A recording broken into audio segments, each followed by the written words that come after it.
माजी आमदार वीरेंद्र जगताप, नगरसेविका ॲडव्होकेट कीर्ती इमले आणि नगरसेवक तथा गटनेता मोहम्मद अनीस सौदागर यांच्या वाढदिवसानिमित्त चांदूर रेल्वे शहरात विविध सामाजिक आणि शैक्षणिक उपक्रमांचे आयोजन करण्यात आले। या उपक्रमाची सुरुवात चांदूर रेल्वे ग्रामीण रुग्णालयातील रुग्णांना फळ वाटप करून करण्यात आली।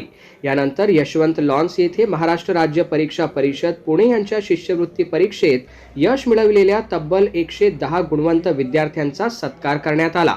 विशेष म्हणजे विद्यार्थ्यांच्या यशामागे मोलाची भूमिका बजावणाऱ्या शिक्षकांचाही यावेळी गौरव करण्यात आला। गुणवंत विद्यार्थ्यांच्या पाठीवर कौतुकाची थाप देत त्यांच्या पुढील शैक्षणिक वाटचालीसाठी मान्यवरांनी शुभेच्छा दिल्या। यासोबतच हुतात्मा स्मारक अभ्यासिकेतील विद्यार्थ्यांसाठी पुस्तक भेट वितरणाचा उपक्रमही राबविण्यात आला।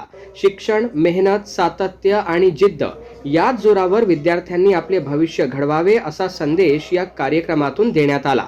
वाढदिवसाचा उत्सव केवळ औपचारिक न ठेवता रुग्णसेवा, गुणवंत विद्यार्थ्यांचा सत्कार, शिक्षकांचा गौरव आणि पुस्तक वाटप अशा सामाजिक व शैक्षणिक उपक्रमातून साजरा करण्यात आला। गुणवंत विद्यार्थ्यांना प्रोत्साहन मिळावे आणि चांदूर रेल्वे शहरातील युवा पिढी शिक्षणाच्या माध्यमातून सक्षम व्हावी या उद्देशाने राबविण्यात आलेल्या या उपक्रमाचे उपस्थित नागरिक, पालक आणि शिक्षकांनी कौतुक केले। Rajiv Shivankar, RCN news, Chandur railway.